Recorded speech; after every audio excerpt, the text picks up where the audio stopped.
Good afternoon, and welcome to this edition of the Houston Roundball Review Takeover of the Lunch Break, powered by JM&E. I am, of course, KG, Chris Gardner. I'm a few moments late because I was reading the article by Tom Haberstroh on Yahoo Sports about Michael Jordan's 1987-88 Defensive Player of the Year award and has some discrepancies with the stats. Oh, what a shame. What a shame. But you're watching the Houston Roundball Review Takeover of the Lunch Break, powered by JM&E, and of course, also courtesy of the BS3 Network. You can watch BS3 on Roku if you have a Roku streaming device. Just download BS3 TV. If not, just go to bs3network.com or bs3tvlive.com. We're going to get into it. Got to get work done on my car momentarily after this show, so give me the comments, questions, thoughts on the finals and Boston winning title number 18. I want to play this early on, but of course, you're watching this show on Facebook, Twitter, Fire TV, Twitch, and of course on YouTube, the Houston Roundball Review YouTube channel.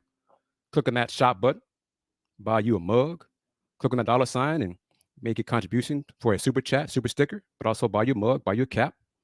Support the Houston Roundball Review that way. And of course, if you're new to the show, welcome. Don't be a stranger. Tell your friends about it. A few weeks ago, that YouTube channel of the Houston Roundball Review surpassed 5 million total views. So if you are interested in advertising, email me at advertise@thehrr.com. I want to play a clip. I'm going to play a clip from head coach Kelvin Sampson from last Thursday's media session. Toward the end of the media call. It's about 3 minutes long. Had some Wi-Fi issues. So there are a few seconds where you don't hear Coach Sampson. You just see his mouth moving, but nothing comes out. That's on the UHN, not my end. But it's a message to Houston Cougars alums, but it's also a message to fans and supporters of big-time college athletics. Here we go. Check it out.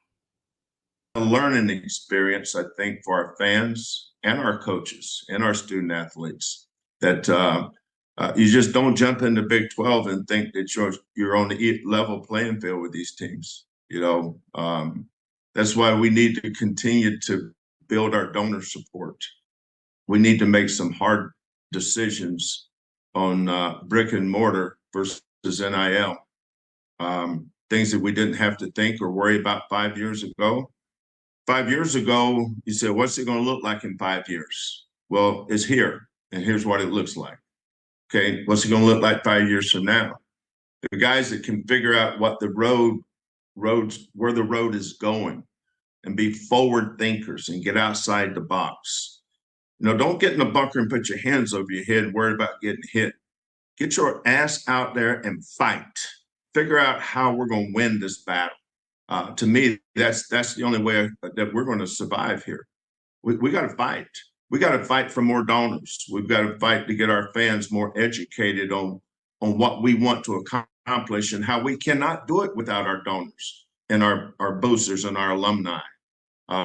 They are our lifeline, and we've got to come up with more ways to make it more appealing to come to our football games. I think our football team is going to grow and grow and grow with Willie.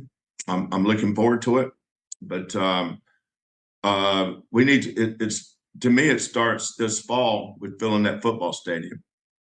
We got to get butts and seats. That's got to get real. Our marketing people's got to get off their butts and figure out how we get butts and seats. It's like there's a lot of ways to win a basketball game other than making shots. If we're not winning, then let's figure out how to get people in those seats. Let's make it fun to come to football games.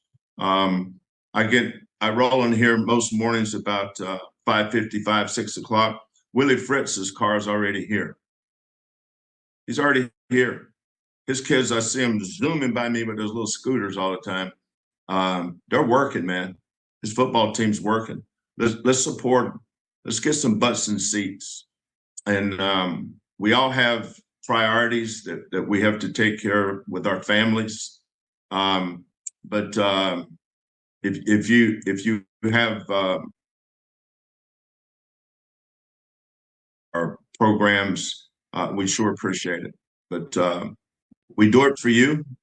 I know when we go to Dallas and we're playing Duke, or we're going to San Antonio playing Arizona, or we're in Pittsburgh playing Illinois, I can hear the pride in our Cougars, our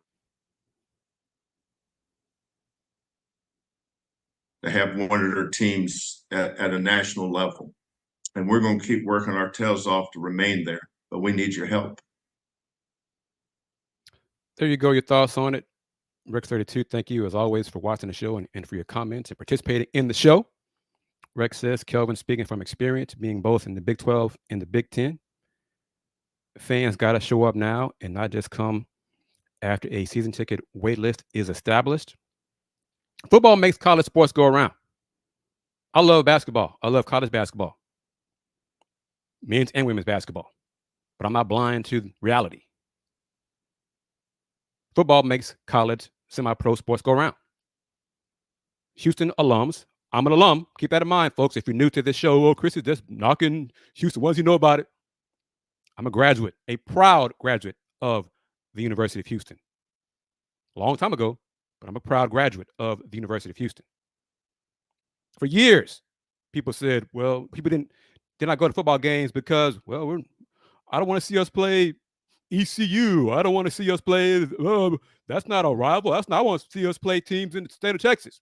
Well, we're not in the Power Four. Well, Cougs are not in the Power Four. They're now part of big time athletics. So what excuse do you have now? Buy football tickets, and they're not expensive. Okay, they're not expensive. They're nowhere near the upper tier. They're not Longhorn prices, Aggies prices, LSU prices, Ohio State prices, nothing like that. Buy tickets, support the football program, go to the games, support your alma mater, our alma mater. And I'm saying our alma mater. I am a UH lifetime member.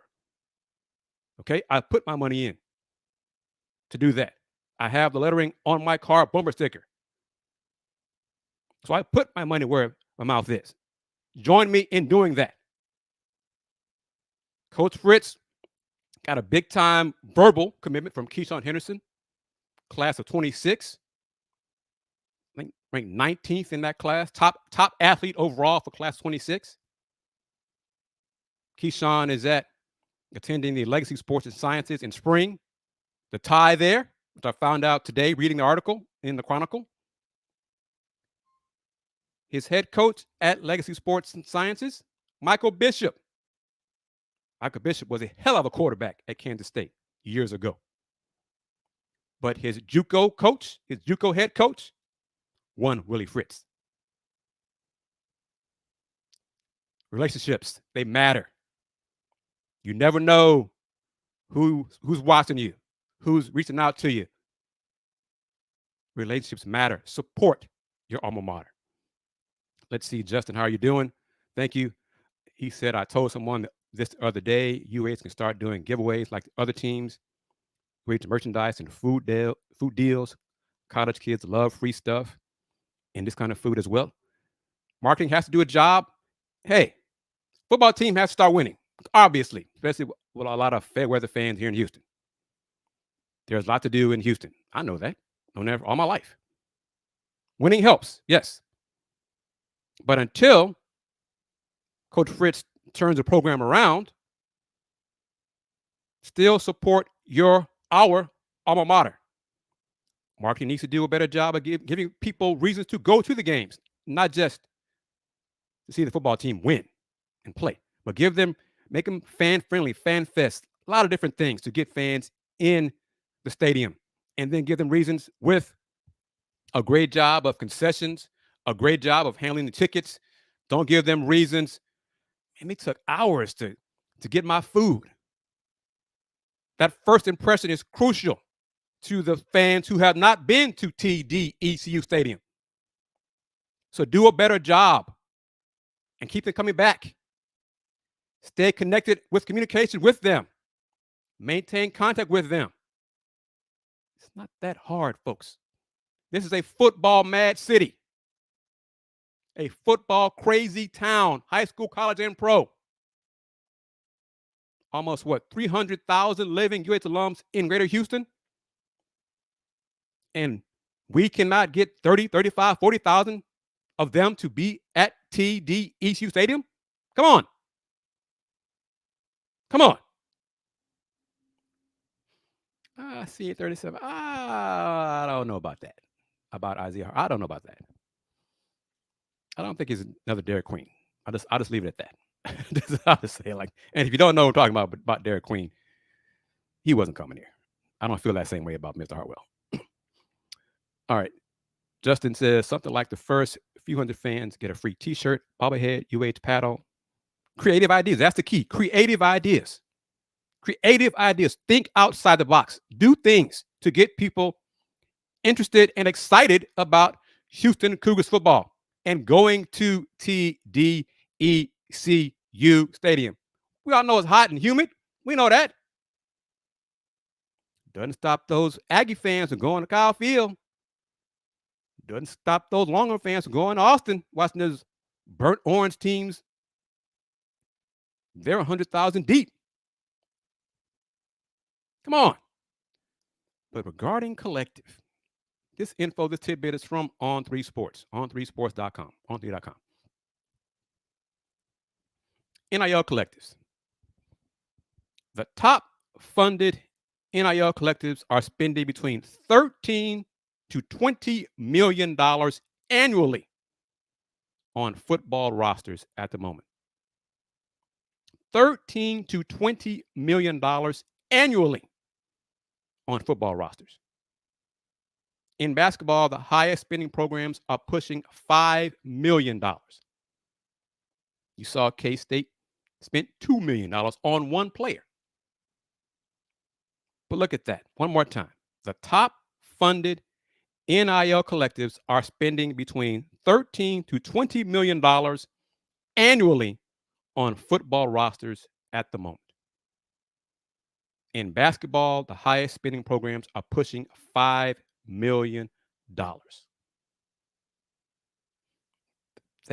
That's it right there. That's why Coach Sampson said what he said. That's why Lincoln Cougs posted on social media yesterday. Coach Sampson, and I think it was a 65, what was it, Mustang?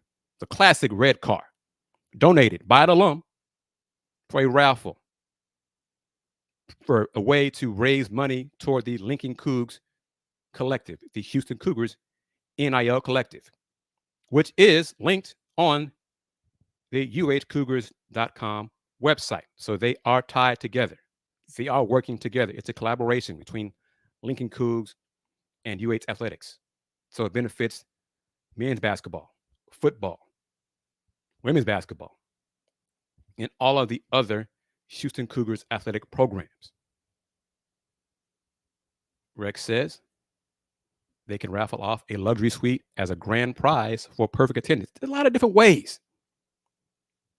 Get the kids, get the parents involved, because, the parents will do what they can if the kids are excited and want to do something. So you get the kids hyped, and the parents will be involved. You start them young, then you build up a lifelong relationship. You start them young, you might even have future students at the University of Houston. And they attend UH, they graduate from UH, they become alums. And you just continue the cycle over and over again. Shifting gears, we're going to talk about, let's go backwards to last Thursday. This came out roughly the same time as the private equity news that was broken and announced. But this is pertaining to the naming rights discussions between the Big 12 Conference and Allstate. Brett McMurphy was, I think, the first person to write about it. Breaking news. This is from last week, last Thursday. In case you're, yes, I'm curious about your thoughts on the name you like for the conference, for the Big 12. But as Brett McMurphy from Action Network wrote last Thursday, Mr. Tran, how are you? Good to see you. Thank you for chiming in on this edition of the Houston Round Ball Review Takeover of the Lunch Break, powered by JM&E. The Big 12 Conference and All-State are in discussions about selling the league's naming rights to the insurance giant, sources told Action Network. The quote-unquote All-State 12 Conference is the leading candidate for the new name, sources said, while the quote-unquote Big All-State Conference has also been discussed. The multi-year deal could earn the league between $30 to $50 million annually to be divided among its 16 league members, sources said. League sources stress this is not yet a done deal between the Big 12 and All-State. The Big 12 also is considering a financial company for its naming rights, which would pay the league slightly more than All-State, sources said. However, the league has been more engaged with All-State. While stadiums, venues, and bowl games sell naming rights, the Big 12's multi-year deal would be the first professional or collegiate league, of course in America, to sell its naming rights. It's unknown if a deal could be completed to begin for the 24 season with the required amount of time to make changes in signage, field logos, and other items. One new concern was that the NCAA's recent decision to allow corporate logos on the field could reduce the value of a naming rights deal, a source said. Conference USA also is in discussions with companies for a naming rights deal, most notably Globe Life Insurance. New name possibilities for CUSA include Globe Life Conference USA or Globe Life Conference, sources told Ross Dellinger of Yahoo Sports. The majority of the 10 FBS conferences are exploring conference naming rights as the leagues must develop new revenue funds. One more time.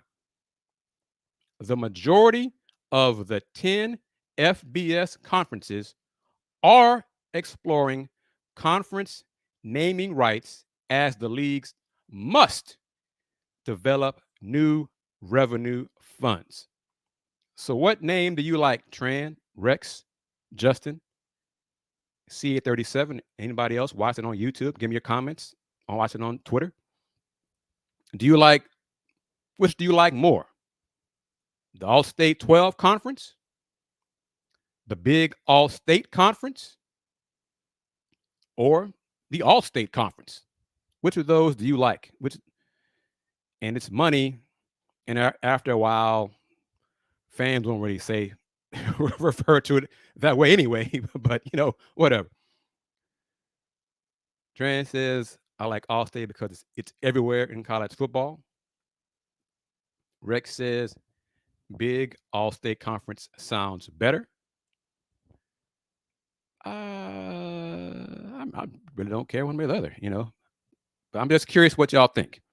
The Big All-State Conference, it does kind of sound a little bit better to me. I think that's going to happen. I wonder if it'll happen in time for the Big 12 football media days, July 9th and 10th in Las Vegas. That'd be a hell of a announcement, wouldn't it? Rex says people still call X Twitter. Yep. CA says need to drop the number. I kind of agree with that. Yeah. So we'll see. But I don't know. I'm just kind of assuming that an announcement might take place in Vegas, an unveiling at the football media days in a few weeks. And of course, see if I can hop to that slide real quick before I talk about some other stuff. Of course, if you did not know or you forgot, Let's Rage Cougs, Dayon Dunlap, Andy Yanez, and me will be in Vegas for football media days for Let's Rage Cougs. So we're going to do some shows from Vegas, Let's Rage Cougs, Vegas style. So watch for that. Subscribe to, of course, the Houston Roundball Review YouTube channel, as well as Pod Slamma Jamma. Click on those bells so you can receive notifications when those shows are posted and when those shows go live from Vegas. All right. Oh, no, Justin, no problem. We can talk about that. Let me do this real quick. Rockets, I doubt they draft Jamal. Who was it? I saw Sam Bassini from The Athletic this morning had, I think, the Knicks in the second round drafting Jamal. ESPN's draft folks yesterday had the Heat drafting Jamal, both in the second round. Justin, Detroit firing Monty was inevitable. It was either going to happen now, this summer, or next summer. I did think, and Willie Gibson and I mentioned it on Folks Talking Sports on Monday, I thought when Detroit announced the hiring of Fred Vinson to the staff, that meant Monty would get one more season. Nope. I'm relieved he's gone. It just didn't work. The fit wasn't there. The writing was on the wall. Hell, before Monty got hired. When Monty said no the first time. And Detroit owner Tom Gores raised up his offer and basically made Monty Williams an offer he couldn't refuse. But it just wasn't, the fit wasn't there. And truly, watching Detroit games last season, there were just way too many times I'm wondering and thinking to myself, what the hell is Monty doing? What is he doing? Is he coaching these guys? What is he doing? So I give him credit for not tossing his players under the bus, taking a hit for his players, and when they didn't get fouls, and the foul discrepancy was massive in a lot of games. But beyond that, he had to go. He just had to go. Yeah. And he has a very nice parting gift of $65 million to go. But when you are a billionaire like Tom Gores is, ain't nothing to him. Boy, I'd love to live like that, man. I'd love to live like that. Man. Initially, after the offer, wasn't it? Because I don't think Pop's deal was before Monty's. But yeah.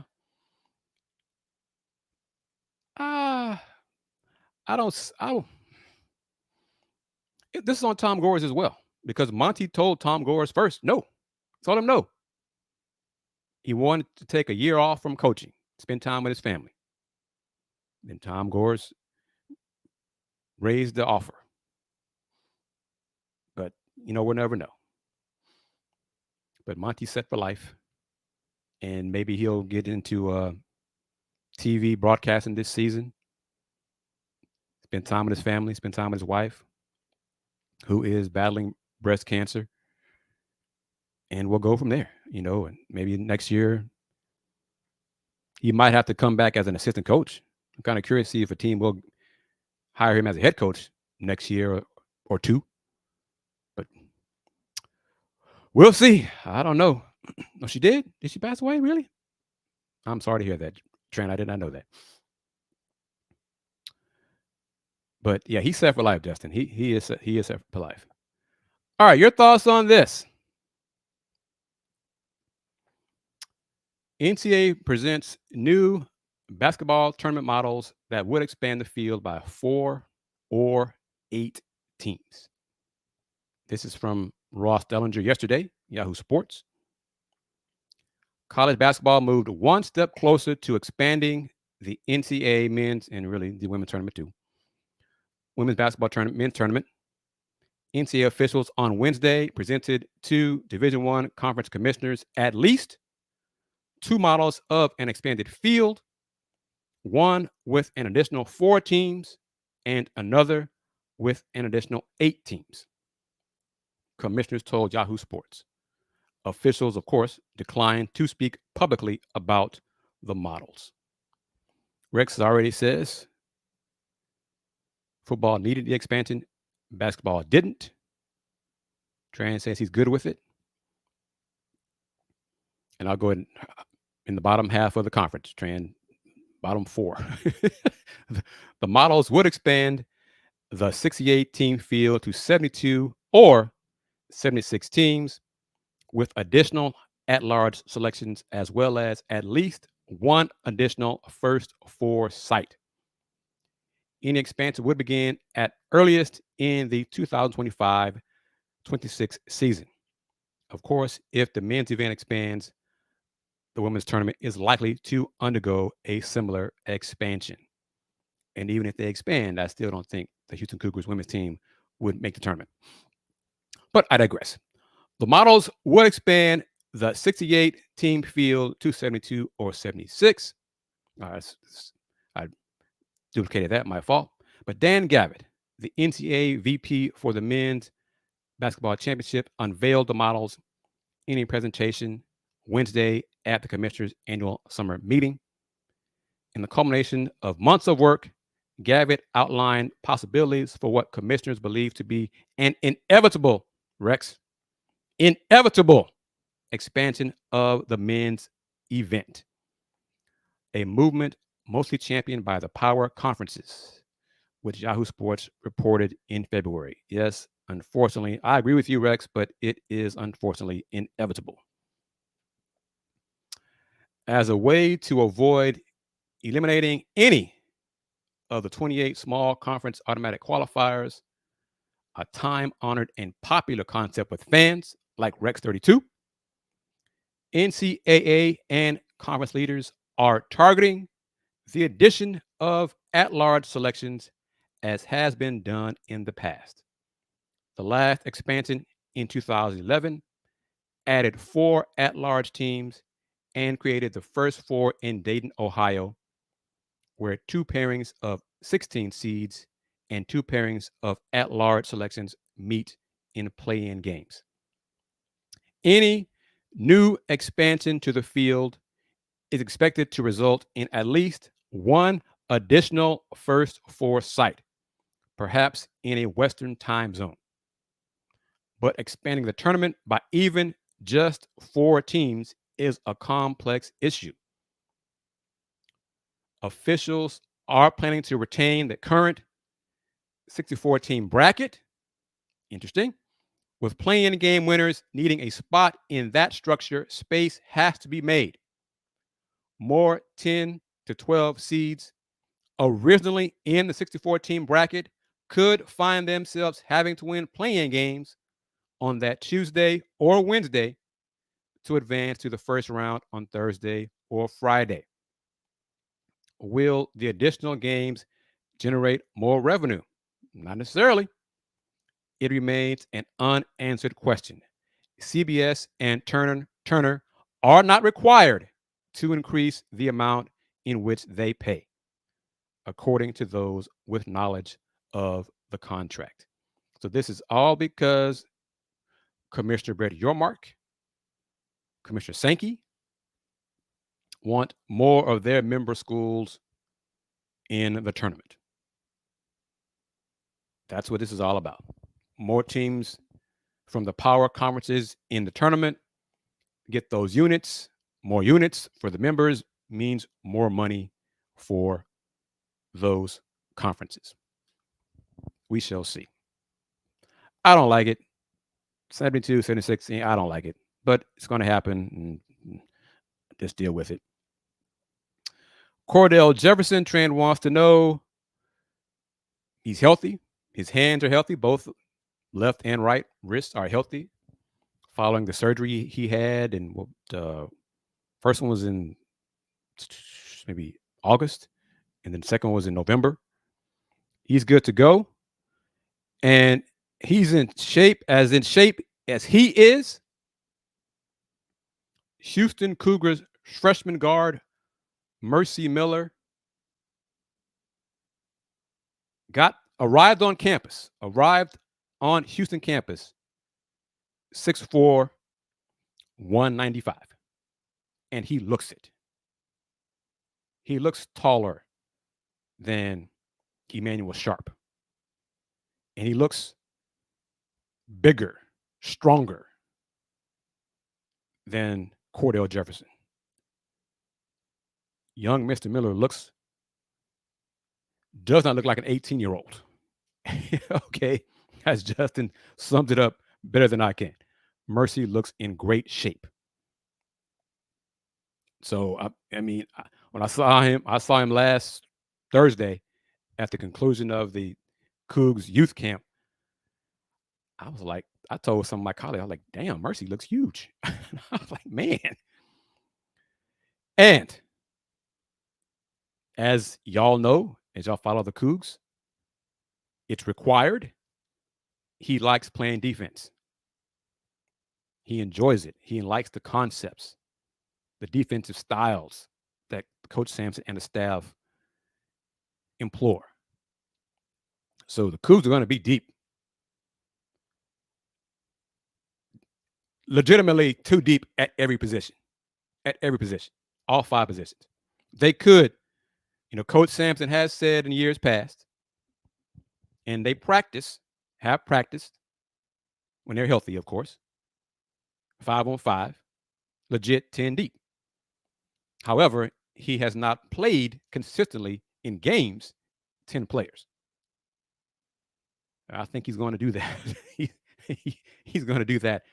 And I think the young men, obviously, they have to earn it, but I think they are going to earn it and show that they deserve the time on the court and they are good enough to be on the floor, on defense, rebounding, to be 10 deep this season. Juwan Roberts said last week, I haven't posted the clip yet, the YouTube short. I forgot to do it. I asked him last Thursday how his knee was doing after the surgery. He said he was good, felt great. I think I asked him if he was close to 100%. He said yes. Coach Sampson said was it the Tuesday or Wednesday Cougs Caravan this week that Juan is the healthiest he's been since his sophomore year. So that is good news to hear. LJ Cryer was in a walking boot last Thursday.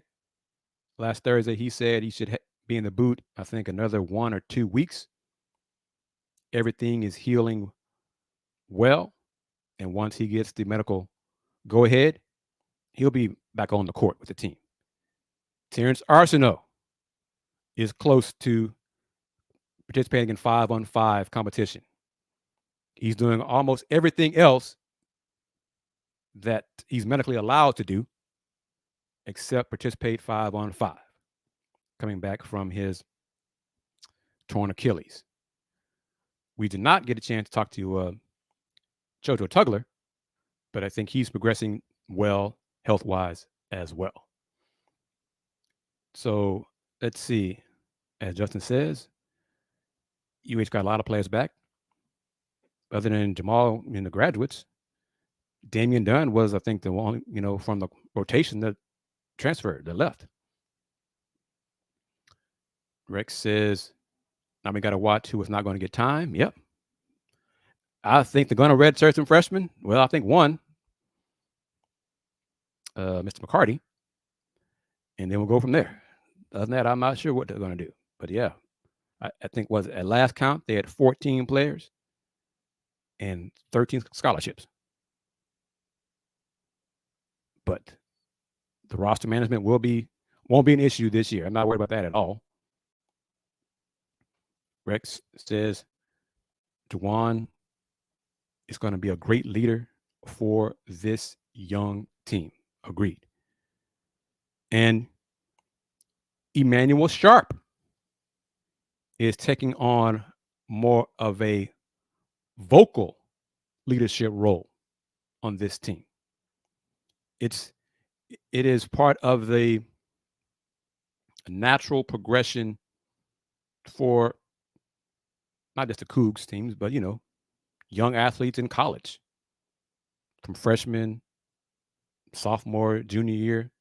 The more time you spend in a program, the more comfortable you are in the program, the more you trust the coaching staff, the more the staff trusts you, and you feel like more of comfortable as a leader, and you show on the younger players, the newcomers, what the culture is all about.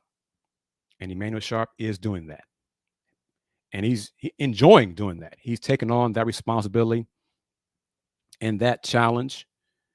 And Coach Sampson wants E to step up, and E has accepted that, and he's doing it. Looking forward to this season. It's going to be different because Jamal Shedd be the first time in 4 years he won't be there. But Milos Uzan will be the point guard for the Cougs. And he said the reason he chose UH was because they win, the style of play, the coaching staff, and he believes that the staff, coaches will get the best out of him. So that is all part of the reason why Los chose the Houston Cougars, the best version of himself. Yep, Andy shouted out. Excuse me, Coach Sampson did shout out Andy. Yep. So the Less Red Cougs crew is gaining recognition. Coach Sampson has retweeted, reposted links to our shows, our post-game shows. Mrs. Sampson watches our show, watches Less Red Cougs show. Members of the staff watch Less Rage Cougs. The players watch Less Rage Cougs. Their parents watch Less Rage Cougs. I've had parents come up to me at home games. Let's rage. Let's rage. Y'all doing a show tonight? Yes, sir. Yes, ma'am. We'll be watching. Let's do it on the way back to the house. Thank you very much for your support. Thank you, guys, for doing what you're doing. So, yes, Less Rage Cougs is growing in popularity. And always remember this. Less Rage Cougs is the original post-game show for Houston football and men's basketball. You are correct, Justin. They do indeed. Those Houston Cougars, Coach Bishop, Alan Bishop, the strength and performance coach, those workouts are a beast. Los Uzan said, he was like, woo, this is stuff I've never done before, but it makes me better. So I look forward to that. I remember LJ saying the same thing last year. Yeah, it wasn't the same thing like at Baylor. No, it wasn't. But yes. Rex, thank you very much for that. And before I forget, I got to do this so Ben won't get upset with me. Take this quick break. Whoops, let me do this. Let me do it. Because it's the bottom of the hour, past the bottom of the hour, as the show was flying by. So let me do this. Take this quick break of about 40 seconds, a little less than 40 seconds, so you to get an idea of what BS3 TV /BS3 Network is all about, because we are changing the way you watch TV. Be back real quick. BS3 Network, changing the way you watch TV.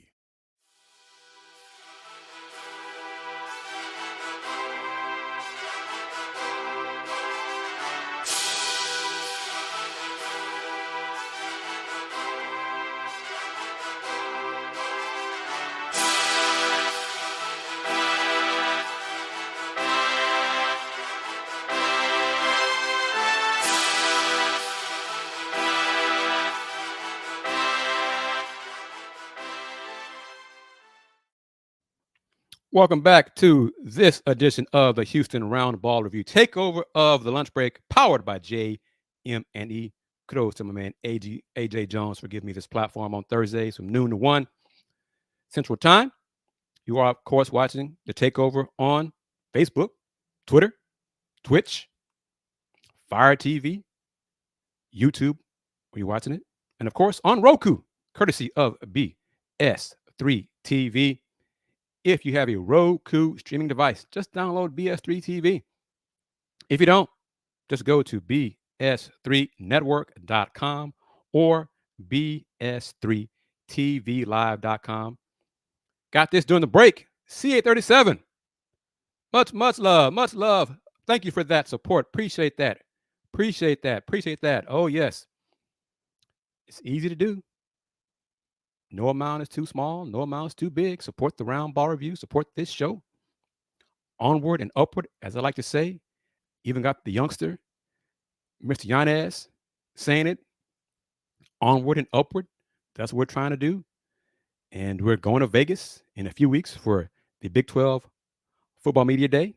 Got plans to be in Vegas for the Players Era Festival, Thanksgiving week in November. So ride with us because we got big plans in store. Come along for the ride and enjoy the ride. I am a proud alum of the University of Houston, but I also, as everyone knows who follows the Roundball Review on all the platforms, I cover H-Town teams. H-Town, that means the Rice Owls. They made some news. Announced a signing. Let me remove the banner so give a man a little bit more shine here momentarily. PJ Carter transferred to Rice. Coach Rob Lanier in the Rice Owls men's basketball program. 6'5" guard coming from UTSA last season. Averaged 9.5 points per game. Shot 40.3% from three. Got a sniper coming to the Owls. Quote from Coach Lanier: PJ is highly skilled and brings with him a tremendous skill set. He is a strong ball handler and an elite level shooter. His familiarity with the American Athletic Conference and his overall experience gives our team a veteran presence. I think PJ is the 8th or 9th newcomer for Coach Lanier and the staff at Rice this season. So I'll be spending time over there as much as I can. Going to bounce around as much as I can between UH, Rice, Texas Southern. May have some help there with a colleague to help cover the local teams. We're going to do all that. But Tran is correct. The Cougs' first game on day one matchup in the Players Era Festival in Vegas will be against Alabama. That is expected to be a battle of two top 5 teams. So it should be a hell of a matchup. Looking forward to it. Justin says his pastor's son worked out for Rice football, a DB from Forney High School in the Dallas area. All right. Good luck to him. Justin, remember the young man's name? Good luck to him. If he's there, try to talk with him and follow them as well. I got AD Moore will be covering Rice Owls football for the Houston Roundball Review Media Group. Going to put this up as a reminder.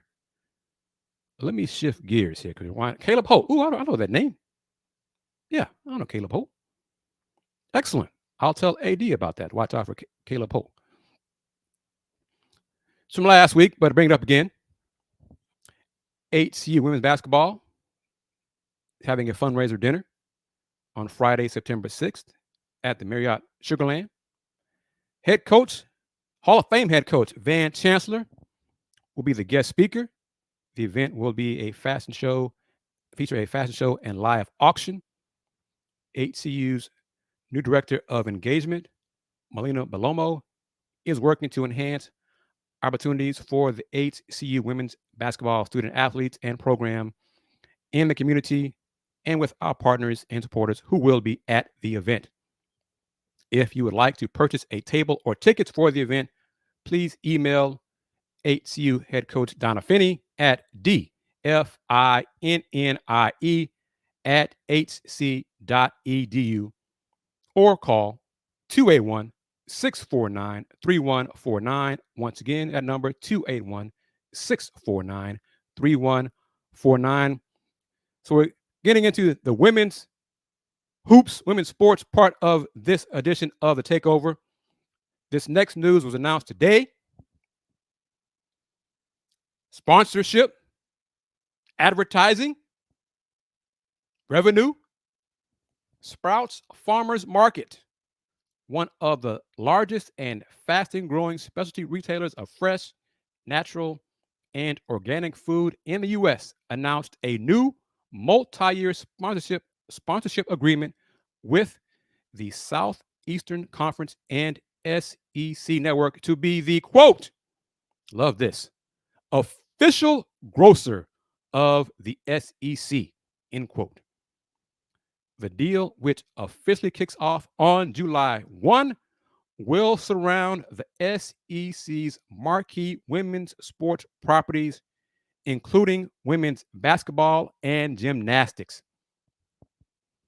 The new sponsorship begins this week with Sprouts' presentation of a first-of-its-kind television mini marathon of SEC women's sports on SEC Network as a celebration of the anniversary of Title IX on Sunday, June 23rd. The marathon will feature top women's sports highlights from women's basketball, softball, and gymnastics championships. And Rex 37 has read my mind. I'm going to go put this up and then go back to the release. HEB gotta link up with the Big 12, even though I think it's only a Texas grocery store. Revenue. Back to it. The sponsorship includes integration of Sprouts Farmers Market on SEC Network programming and within the SEC footprint through SEC Nation. You know, Texas is part of that. The state of Texas, Aggies and Longhorns, soon enough. The network's traveling football pregame show. Sprouts will also activate on-site at SEC Fanfare at the football championship in Atlanta and will have a presence at other major SEC championship events, including the SEC Women's Basketball Championship, the SEC Gymnastics Championship, and the SEC Softball Championship in 2025. I'm going to say this, putting out there in the universe. Maybe someone is listening. It sure would be nice if Tillman, the people at Toyota Center, the Harris County Houston Sports Authority would work on bringing the SEC Women's Basketball Championship to Houston. Longhorns have a lot of alums here. So do the Aggies. So does LSU, Oklahoma. You get the idea. Women's basketball is a big deal. Bring the SEC Women's Basketball Championship to Toyota Center. Think about it. Because, you know, goodness knows the Houston Cougars women's team isn't good enough to warrant consideration of moving the Big 12 Women's Championship from Kansas City to Houston. You know, I mean, come on, Tillman. If you want to put your toe in the water of women's hoops, that's a great way to do it. Just saying. Rex said they saw last year's men's showcase last time. Bring the championship game here. The men's Final Four has been here. I think folks who kind of hurt the chances of getting the women's Final Four to Houston are gone, are no longer part of the discussion. So maybe you need to get involved in women's hoops, Tillman, again, and try bringing the SEC to Houston. Just saying. Just saying. Last few minutes of this edition of The Takeover. The Caitlin Clark effect is real. I've said it. I got viewership numbers to prove it on my Houston Roundball Review YouTube channel as well. CBS Sports presentation of the Chicago Sky Indiana Fever game is the most watched WNBA game on any network in 23 years. 2.252 million average viewers, up 225% versus last year's comparable game window, which was Phoenix against New York. The game peaked with nearly 3 million viewers. Paramount Plus delivered its most streamed WNBA game ever across households, minutes, and average minutes attendance. The Caitlin Clark effect is real. Saying all that, she still doesn't deserve to be on this year's Olympic team, but she is a hell of a talent and got a bright future. And it looks like she and teammate Aaliyah Boston have starting to click with that pick and roll, the chemistry between them, that inside-outside game. Toss in the veteran leadership from Kelsey Mitchell. It's amazing what a team can do when they have time to practice. The Fever have won 3 in a row. And I think some of those fans of the team and Caitlin Clark, who were calling for Coach Side's head, have kind of quieted down just a little bit. Winning kind of does that. Kind of winning, what is it? Who was the first person said winning is like deodorant? It cures the stink. Yep, it sure does. And Rex is right. Aaliyah Boston stepped up too. Yeah, she's playing well. They got a bright future. Justin, see these fans, see the fans of the Houston Roundball Review. They follow women's hoops too. That's like the Houston Roundball Review. So again, advertise on this show. You reach a wide, diverse audience. You support the Houston Roundball Review. These numbers right here I didn't make them up. They didn't just come out of the sky. 5 million views on the Houston Roundball Review YouTube channel. Email to inquire about advertising. Advertise at thehrr.com. Advertise at thehrr.com. Last 3 minutes. Tran, who do you want? Oh, you don't care about the Rockets, so forget that. You want the Rockets to draft Jamal Shead. Justin, who do you want the Rockets to draft with the 3rd pick? Assuming you want them to keep the 3rd pick. Who do you want them to draft? I'm seeing Reed Shepherd, best shooter in the draft, no doubt. No doubt. I got questions about his overall defensive versatility, his height, his short arms, reach, all those things. But who do you want the Rockets to draft with that 3rd pick? Rex, Justin, CA, or anybody else watching? Who do you want the Rockets to draft with that 3rd pick? And one more time, see if I can pull it up. Thank you again to CA37 for supporting the Houston Roundball Review with that super chat donation, the contribution. Much, much, much appreciated. You can just click on that $ and support the Roundball Review shows, the Roundball Review on YouTube, like CA37 did. So Justin says he's heard the Rockets are trading the pick. That's out there as well. I know Memphis would like to probably move up from that 9th spot. We shall see. Marcus Smart is an Ime Udoka player. No doubt about that.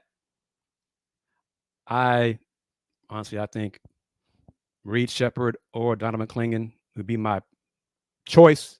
If the Rockets kept the pick, I do believe the Rockets should trade the pick and get a veteran who could impact the team and help them get to the play-in this coming season. Phase 2 is on a roll. It's time to get moving in that.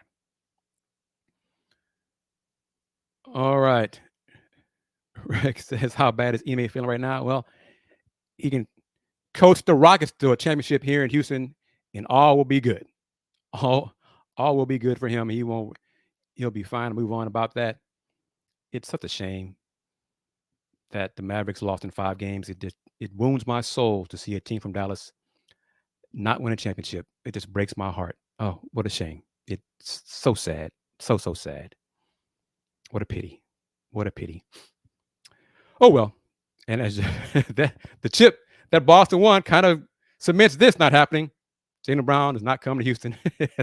So that was a hope from Rocket fans that if Boston doesn't win, maybe the Seas will blow it up. Well, they're not going to blow it up.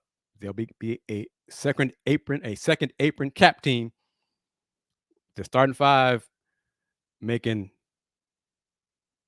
wow, close to almost combined $1 billion, the 5 of them. But it's good to be king. And the Boston Celtics are the champs of the NBA, winning their 18th championship in franchise history. Congrats to the organization, the Seas fans as well. Draft is next week. Wednesday and Thursday. Round 1 Wednesday, round 2 Thursday afternoon. Thank you as always for watching the Houston Roundball Review Takeover of the Lunch Break. Subscribe to the channel. Subscribe to the Houston Roundball Review on YouTube. Tell your friends about the show. Thank you, everybody. Tran, CA, Rex32, Justin, everyone watching on Facebook, Twitter, Twitch, Fire TV, and of course, Roku, courtesy of BS3 Network. And remember this, since 1994, the Houston Roundball Review, local name, global perspective. Everyone, take care. Peace. It's Sybil Wilkes with what you need to know. Today is Thursday, June 20th, 2024. Happy first day of summer, everyone. Number 1, Baseball Hall of Famer Willie Mays has died. He spent most of his more than 20-plus season career in Major League Baseball, playing for the New York Giants, then the San Francisco Giants. He ended his career with 660 home runs and won a record-tying 12 Gold Glove awards. Willie Mays is regarded as one of the greatest baseball players of all time, especially as he made the iconic move in a World Series game against Cleveland with the move known as the catch. He was also elected to the Baseball Hall of Fame on the first ballot in 1979. Willie Mays was 93 years old. Number 2, Black Americans mark Juneteenth by calling for political changes and safeguarding civil rights. Activists emphasize the urgency as rights won since the Civil War are under attack. The Congressional Black Caucus is promoting voting rights and calling attention to economic disparities during Juneteenth events. Number 3, Men's Health Month occurs every June, and that includes Men's Health Week from June 12th through the 18th. This month, we dedicate time to raising awareness for the health issues that many men face, especially Black men and multiracial people. In today's newsletter, we look at some of the most common health issues that the Black population faces and what you can do to live a healthier lifestyle. Number 4, a study published in the JAMA Network during April of 2024 found that lesbian and bisexual women die significantly earlier than heterosexual women. Various forms of discrimination and isolation faced on a daily basis was found to be the culprit behind why lesbian and bisexual women are overlooked, which led to negative mental and physical health outcomes. This is especially true for bisexual women who experience higher rates of substance abuse, sexual abuse than lesbian and heterosexual women. Number 5, climate change affects Americans' mental health, causing emotions like grief and anger. Younger generations are more worried about climate change, and many Americans are concerned about the government's handling of the issue. Terms like ecological grief and eco-anxiety describe the feelings of loss or anxiety related to climate change. Here's your daily inspiration from Yogi's Jewels. Being honest can bring a sense of peace and fulfillment because you are not burdened by deceit or lies. Join me today for an encore presentation of Check In and Check Up, a Stroke Awareness Month conversation with vascular neurologist Dr. William J. Hicks II, stroke survivor Dawn Turnage, and comedian Roy Wood Jr. That's on YouTube and Facebook at 7 p.m. Eastern, 6 p.m. Central. I'll see you there. I'm Sybil Wilkes, being